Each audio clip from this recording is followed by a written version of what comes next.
PC ക്രൗണിൻ്റെ പുതിയൊരു വീഡിയോയിലേക്ക് ഏവർക്കും സ്വാഗതം. ഇന്നത്തെ ക്ലാസ്സിൽ നമ്മൾ കറണ്ട് അഫേഴ്സ്, ഡെയിലി കറണ്ട് അഫേഴ്സിൻ്റെ വീഡിയോ ക്ലാസ്സുകൾ നമ്മളിപ്പോൾ ചെയ്യുന്നുണ്ട് കേട്ടോ. എല്ലാ ദിവസവും പത്രത്തിൽ വരുന്ന പ്രധാനപ്പെട്ട ഡെയിലി കറണ്ട് അഫേഴ്സ് നമ്മൾ വീഡിയോ ആയിട്ട് ചെയ്യുന്നുണ്ട്. ഇന്ന് 8/10/2024 അപ്പോൾ ഇന്നത്തെ ഏറ്റവും പ്രധാനപ്പെട്ട കറണ്ട് അഫേഴ്സ് എന്തൊക്കെയാണെന്ന് നമുക്ക് നോക്കാം. അപ്പോൾ ഡെയിലി നിങ്ങളൊരു പത്രം വായിക്കുന്ന ഇഫക്റ്റ് അല്ലെങ്കിൽ പത്രവായനയിലൂടെ നിങ്ങൾക്ക് അറിയാൻ വേണ്ടിയിട്ടുള്ള കറണ്ട് അഫേഴ്സ് കാര്യങ്ങൾ ഈ ഒരു ക്ലാസ്സിലൂടെ കിട്ടുന്നതായിരിക്കും. അങ്ങനെ എല്ലാ ദിവസവും നമ്മൾ വീഡിയോ ക്ലാസ്സുകൾ ചെയ്യുന്നുണ്ട്. അപ്പോൾ ആദ്യമായിട്ട് ചാനൽ കാണുന്ന കൂട്ടുകാരുണ്ടെങ്കിൽ സബ്സ്ക്രൈബ് ചെയ്ത് സപ്പോർട്ട് ചെയ്യണം. ഇതിനൊക്കെ നമ്മൾ ചെയ്തിട്ടുണ്ടായിരുന്നു. അപ്പോൾ ഇന്നലത്തെ കറണ്ട് അഫേഴ്സ് കാണാത്തവരുണ്ടെങ്കിൽ തീർച്ചയായിട്ടും അത് കണ്ടു നോക്കണം. അപ്പോൾ ഇന്നത്തെ പ്രധാനപ്പെട്ട ഡെയിലി പത്രത്തിൽ വന്നിട്ടുള്ള മേജർ കറണ്ട് അഫേഴ്സ് എന്തൊക്കെയാണ് നമുക്കൊന്ന് പരിശോധിച്ച് പോകാം. അതിൽ ഒന്നത്, മാലിദ്വീപിനെ കൈ അയച്ച് സഹായിക്കാൻ ഇന്ത്യ, സാമ്പത്തിക വികസന പിന്തുണ. മാലിദ്വീപിൽ ഇന്ത്യൻ റുപ്പേ കാർഡ്, മോദിയും. അതിൽ ഒന്നാമത്തെ വാർത്തയാണ്, മാലിദ്വീപിനെ കൈ അയച്ച് സഹായിക്കാൻ ഇന്ത്യ, സാമ്പത്തിക വികസന പിന്തുണയെ. മാലിദ്വീപിൽ ഇന്ത്യൻ റുപ്പേ കാർഡ്, മോദിയും മുയിസും കൂടിക്കാഴ്ച നടത്തി. അപ്പോൾ മാലിദ്വീപിനെ സഹായിക്കാനായിട്ട് ഇന്ത്യ ഒരുങ്ങുന്നു എന്നതാണ് ഒന്നാമത്തെ ഒരു കറണ്ട് അഫേഴ്സായിട്ട് നമുക്ക് നോക്കാനുള്ളത്. അപ്പോൾ എന്താണ് ഏത് രാജ്യത്താണ് ഇന്ത്യൻ റുപ്പേ കാർഡ് പ്രാബല്യത്തിൽ വരാൻ പോകുന്നത്? ഏത് രാജ്യത്താണ്? മാലിദ്വീപിലാണ്. എവിടെയാണ്? മാലിദ്വീപിലാണ്. മാലിദ്വീപിന് സാമ്പത്തിക സഹായവും വികസന പിന്തുണയും ഉഭയകക്ഷി സഹകരണം മെച്ചപ്പെടുത്തുന്നതിനുള്ള നടപടികൾ ഉറപ്പാക്കി ഇന്ത്യ. 6 ദിവസത്തെ സന്ദർശനത്തിയ മാലിദ്വീപ് പ്രസിഡന്റ് ഡോക്ടർ മുഹമ്മദ് മുയിസും ഇന്ത്യൻ പ്രധാനമന്ത്രി നരേന്ദ്രമോദിയും ഡൽഹി ഹൈദരാബാദ് ഹൗസിൽ നടത്തിയ കൂടിക്കാഴ്ചയിൽ മാലിദ്വീപ് കറൻസി സ്വാഷിങ്ങിന് $40 കോടി അധിക സഹായമായി 3000 കോടി രൂപയും ഇന്ത്യ നൽകി.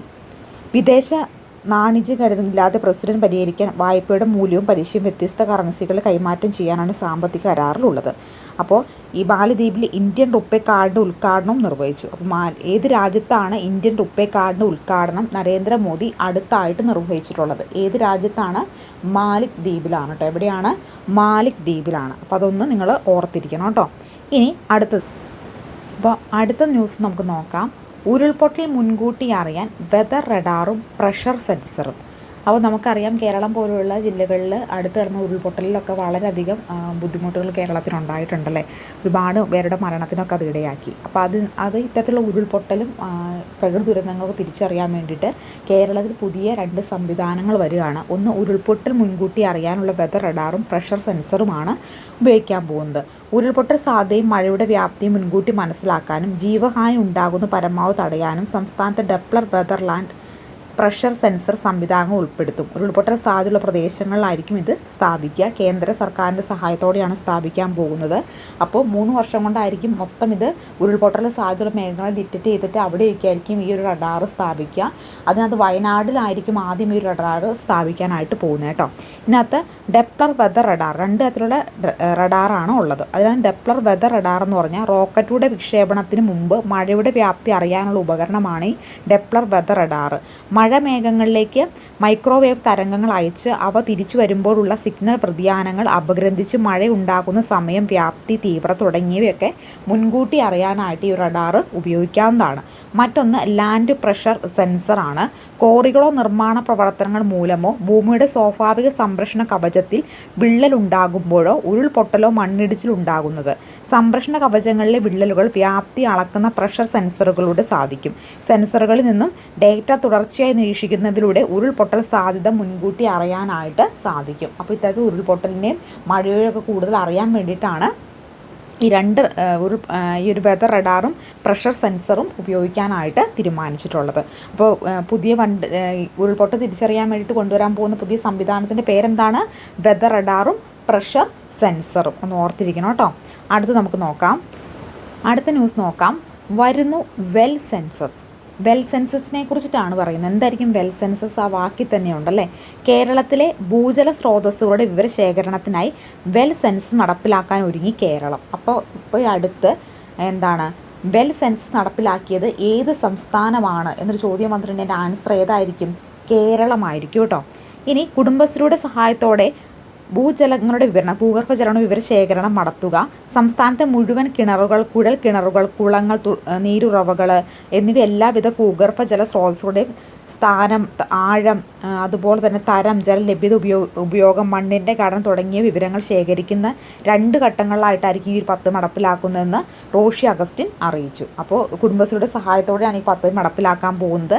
വെൽ സെൻസസ് എന്നാണ് ഇതിൻ്റെ പേര്. ഭൂഗർഭജലത്തെക്കുറിച്ച് പഠിക്കാൻ വേണ്ടിയിട്ട് ഈ പദ്ധതി നടപ്പിലാക്കാൻ പോകുന്ന സംസ്ഥാനമാണ് കേരളം എന്ന് പറയുന്നത്. അപ്പോൾ 93 ബ്ലോക്കുകൾ തിരഞ്ഞെടുത്തിട്ടുണ്ട്. പ്രത്യേക പരിശീലനം ലഭിച്ച കുടുംബശ്രീ പ്രവർത്തകർ വഴി നീരറിവ് എന്ന മൊബൈൽ ആപ്പ് ഉപയോഗിച്ചാണ് വിവരശേഖരണം നടത്താൻ പോകുന്നത്. അപ്പോൾ നീരറിവ് എന്ന് പറയുന്ന ഒരു മൊബൈൽ ആപ്ലിക്കേഷൻ ഉപയോഗിച്ചിട്ടായിരിക്കും കുടുംബശ്രീ പ്രവർത്തകർ ഈ വിവരങ്ങൾ ശേഖരിക്കുക. അപ്പോൾ ഈ നീരറിവ് എന്ന് പറഞ്ഞ ആപ്പ് എന്തുമായി ബന്ധപ്പെട്ടതാണ്? വെൽ സെൻസസുമായി ബന്ധപ്പെട്ടതാണ്. വെൽ സെൻസസ് എന്താണ്? ഭൂഗർഭജലത്തിൻ്റെ അളവും മറ്റുള്ള കാര്യങ്ങളൊക്കെ അളം തിട്ടപ്പെടുത്താൻ വേണ്ടി ഉപയോഗിച്ചിട്ടുള്ള കേരളം ഉപയോഗിക്കാൻ പോകുന്നൊരു പുതിയൊരു പദ്ധതിയാണ് നമ്മുടെ വെൽ സെൻസസ്. അത് കുടുംബശ്രീ പ്രവർത്തകർ വഴിയാണ് നടപ്പിലാക്കാൻ പോകുന്നത്. അപ്പോൾ അവർക്ക് ഉപയോഗിക്കാൻ വേണ്ടിയിട്ടുള്ള ആപ്ലിക്കേഷൻ്റെ പേരെന്താണ്? അത് നീരറിവ് വിവരശേഖരണം തുടങ്ങി. ഇപ്പോൾ നമ്മൾ നേരത്തെ കാണുന്ന ന്യൂസിൻ്റെ കുറച്ചും കൂടി എക്സ്റ്റാബ്ലിഷ് ആയിട്ടുള്ള ന്യൂസാണ് കേട്ടോ ഇത്. അടുത്ത് Sachin Tendulkar bank of Baroda brand ambassador. അപ്പോൾ ബാങ്ക് ഓഫ് ബറോഡയുടെ ബ്രാൻഡ് അംബാസിഡറായിട്ട് പുതിയതായിട്ട് ആരെ നിയമിക്കപ്പെട്ടു? സച്ചിൻ ടെണ്ടുൽക്കറെ നിയമിക്കപ്പെട്ടു. അപ്പോൾ ഒന്ന് ഓർത്തിരിക്കണേ, സച്ചിൻ ടെണ്ടുൽക്കർ ബാങ്ക് ഓഫ് ബറോഡയുടെ ബ്രാൻഡ് അംബാസിഡറായിട്ട് തിരഞ്ഞെടുക്കപ്പെട്ടിട്ടുണ്ട്.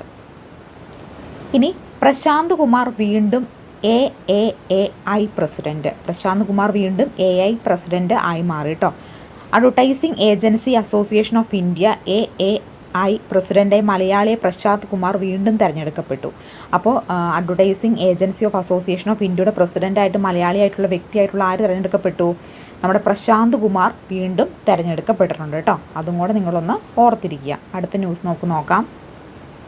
മുകേഷ് അംബാനി ഇന്ത്യയിൽ അതിസമ്പന്നൻ. ലോകത്തെ ഏറ്റവും വലിയ സമ്പന്നനായി 500 പേരുടെ പട്ടികയിൽ പ്രസിദ്ധപ്പെടുത്തി. ബ്ലൂബർഗ് സ്റ്റേറ്റ് ടെസ്റ്റ് ഓഫ് മേധാവിയിലെ അതിസമ്പന്നൻ. അപ്പോൾ പുതിയ പട്ടിക പ്രകാരം ഇന്ത്യയിലെ ഏറ്റവും കൂടുതൽ ആസ്തിയുള്ള വ്യക്തി മുകേഷ് അംബാനിയാണ്. അതുകൂടാതെ ഏറ്റവും കൂടുതൽ ആസ്തിയുള്ള മലയാളി എന്ന് പറയുന്ന ലുലുവിൻ്റെ ഗ്രൂപ്പ് ചെയർമാനായിട്ടുള്ള MA യൂസഫ് അലിയാണ് കേട്ടോ. അപ്പോൾ ലോകത്തിലെ ഏറ്റവും സമ്പന്നരിൽ ഇന്ത്യയിലെ ഏറ്റവും അതിസമ്പന്നൻ എന്ന് പറയുന്നത് മുകേഷ് അംബാനി. പുതിയ കണക്ക് പ്രകാരമാണ്. മലയാളിയിലെ ഏറ്റവും സമ്പന്നൻ MA യൂസഫ് അലിയുമാണ്. അതും കൂടി നിങ്ങളൊന്ന് ഓർത്തിരിക്കുക. അടുത്തത് NV സാഹിത്യ പുരസ്കാരം അശ്വതി തിരുനാൾ ഗൗരിബായിക്ക്. NV സാഹിത്യവേദിയുടെ 2023 NV സാഹിത്യ പുരസ്കാരത്തിന് അശ്വതി തിരുനാൾ ഗൗരിബായി അർഹയായി. ചരിത്രം വെളിച്ചത്തിലേക്ക് ശ്രീ ചിത്രഗാഥ എന്ന കൃതിയാണ് പുരസ്കാരം തിരഞ്ഞെടുക്കപ്പെട്ടത്. അപ്പോൾ NV സാഹിത്യ പുരസ്കാരം ആർക്കാണ് ലഭിച്ചിട്ടുള്ളത്? 2023 അശ്വതി തിരുനാൾ ഗൗരിബായിക്കാണ് കേട്ടോ ലഭിച്ചിട്ടുള്ളത്. ഇത് ഈ ഒരു കൃതിക്ക്, ഏത് കൃതിക്കാണ് ഈ അശ്വതി തിരുനാൾ ഗൗരിബായിക്ക് ഈ ഒരു നേട്ടം കൈവരിക്കപ്പെട്ടത്? ശ്രീ ചിത്രഗാഥ എന്ന കൃതിയും പുരസ്കാരത്തിന്, ചരിത്രം വെളിച്ചത്തിലേക്ക് ശ്രീ ചിത്രഗാഥ എന്ന് പറയുന്ന കൃതിക്കാണ് അവർക്ക് ഈ ഒരു പുരസ്കാരം ലഭിച്ചിട്ടുള്ളത്. ഇനി ദീപ കർമാക്കർ വിരമിച്ചു എന്ന് പറഞ്ഞൊരു ന്യൂസാണ് കേട്ടോ. ഒളിമ്പിക്സിൽ മത്സരിച്ച ആദ്യ ഇന്ത്യൻ ജിംനാറ്റിക്സ് താരമാണ്. അപ്പോൾ ദീപ കർമാക്കർ വിരമിക്കുകയാണ്. ഈയിടെ വിരമിച്ച ദീപ കർമാക്കർ ഏത് മേഖലയിൽ പ്രശസ്തി ആർജിച്ച വ്യക്തിയായിരുന്നു എന്ന് വേണമെങ്കിൽ ചോദിക്കാം. ഏത് മേഖലയിലാണ്? ഒളിമ്പിക്സിൽ മത്സരിച്ചിട്ടുള്ള വ്യക്തിയാണ്. ജിംനാറ്റിക് താരം കൂടിയാണ് അവർ കേട്ടോ. അത് നിങ്ങളൊന്ന് ഓർത്തിരിക്കാൻ മറക്കല്ലേ കേട്ടോ. അപ്പോൾ ഇത്രയുമാണ് ഡെയിലി കറണ്ട് അഫേഴ്സിൽ നമ്മൾ ഇന്ന് പ്രധാനമായിട്ടും ഡിസ്കസ് ചെയ്തത്. അപ്പോൾ ഏതൊക്കെയാണ് പ്രധാനപ്പെട്ട കാര്യങ്ങൾ നമുക്ക് ഒന്നോടും കൂടി ഒന്ന് നോക്കിപ്പോകാം. ഒന്ന്, മാലദ്വീപിനെ കൈയയച്ച് സഹായിക്കാൻ ഇന്ത്യ എന്ന് പറഞ്ഞ ന്യൂസായിരുന്നു. മാലദ്വീപിൽ ഇന്ത്യൻ റുപ്പേ കാർഡ് ഉദ്ഘാടനം ചെയ്യപ്പെട്ടു. അപ്പോൾ ഇന്ത്യൻ റുപ്പേ കാർഡ് നമുക്ക് ഒന്നോടെയും കൂടി ഒന്ന് നോക്കാം കേട്ടോ. ഒന്നാമത്തെ കറണ്ട് അഫെയറുമായി ബന്ധപ്പെട്ട ന്യൂസ് എന്തായിരുന്നു? മാലദ്വീപിനെ കൈയയച്ച് സഹായിക്കാൻ ഇന്ത്യ. അതായത് ഇന്ത്യൻ റുപ്പേ കാർഡ്, മാലദ്വീപിൽ ഇന്ത്യൻ റുപ്പേ കാർഡ് വരാൻ പോവുകയാണ് കേട്ടോ. അപ്പോൾ ഏത് രാജ്യത്താണ് ഇന്ത്യയുടെ പുതിയ റുപ്പേ കാർഡ് ഉദ്ഘാടനം ചെയ്യപ്പെട്ടത്? മാലദ്വീപിലാണ്. മാലദ്വീപിന് കോടിക്കണക്കിന് രൂപയുടെ സാമ്പത്തിക സഹായം ഇന്ത്യ ഉടനെ തന്നെ കൈമാറുന്നതായിരിക്കും. മറ്റൊന്ന്, ഉരുൾപൊട്ടൽ മുൻകൂട്ടി അറിയാനായിട്ട് വെതർ റഡാറും പ്രഷർ സെൻസറും കേരളത്തിൽ വരാൻ പോകുന്നു. മറ്റൊന്ന് എന്തായിരുന്നു? ഭൂഗർഭജല സ്രോതസ്സുകളെക്കുറിച്ച് പഠിക്കാൻ വേണ്ടിയിട്ട് വെൽ സെൻസസ് നടപ്പിലാക്കാൻ പോകുന്ന സംസ്ഥാനമായി മാറി കേരളം. ഇനി വെൽ സെൻസസ് നടത്തുന്നത് ആരുടെ സഹായത്തോടെ ആയിരിക്കും? കുടുംബശ്രീ പ്രവർത്തകരുടെ സഹായത്തോടെ ആയിരിക്കും. അതിന് വേണ്ടിയിട്ടുള്ള ആപ്ലിക്കേഷനാണ് നീരറിവ് എന്ന് പറയുന്ന ആപ്ലിക്കേഷൻ വഴിയായിരിക്കും ഇത് നടപ്പിലാക്കി വരാൻ പോകുന്നത്. ഇനി ബാങ്ക് ഓഫ് ബറോഡയുടെ ബ്രാൻഡ് അംബാസിഡറായിട്ട് സച്ചിൻ ടെണ്ടുൽക്കറിനെ തിരഞ്ഞെടുക്കപ്പെട്ടു. മറ്റൊന്ന്, പ്രശാന്ത് കുമാർ വീണ്ടും നമ്മുടെ അഡ്വർടൈസിംഗ് ഏജൻസി അസോസിയേഷൻ ഓഫ് ഇന്ത്യയുടെ പ്രസിഡൻ്റായിട്ട് നിയമിക്കപ്പെട്ടു. ഇനി ലോകസമ്പന്നരിൽ ഇന്ത്യയിലെ ഏറ്റവും വലിയ സമ്പന്നനായിട്ട് മുകേഷ് അംബാനി പട്ടികയിൽ ഇടം നേടുകയും കേരളത്തിലെ ഏറ്റവും വലിയ സമ്പന്നനായിട്ട് എം.എ. യൂസഫ് അലി ഇടം നേടുകയും ചെയ്തു. NV സാഹിത്യ പുരസ്കാരം അച്യുത് തിരുനാൾ ഗൗരിബായിക്ക് ലഭിച്ചു. ചരിത്രം വെളിച്ചത്തിലേക്ക് ശ്രീ ചിത്രഗാഥ എന്ന് പറയുന്ന കൃതിക്കാണ് അവർക്ക് ഈ ഒരു അവാർഡ് ലഭിച്ചിട്ടുള്ളത്. ദീപ കർമാക്കർ ഒളിമ്പിക്സ് ജിംനാറ്റിക്സ് ആയിട്ടുള്ള ദീപ കർമാക്കർ ഈ ഒരു മേഖലയിൽ നിന്ന് വിരമിച്ചു. അപ്പോൾ ഇത്രയുമാണ് നമ്മൾ ഇന്നത്തെ ക്ലാസ്സിൽ നോക്കിയിട്ടുള്ള കറണ്ട് അഫേഴ്സ്.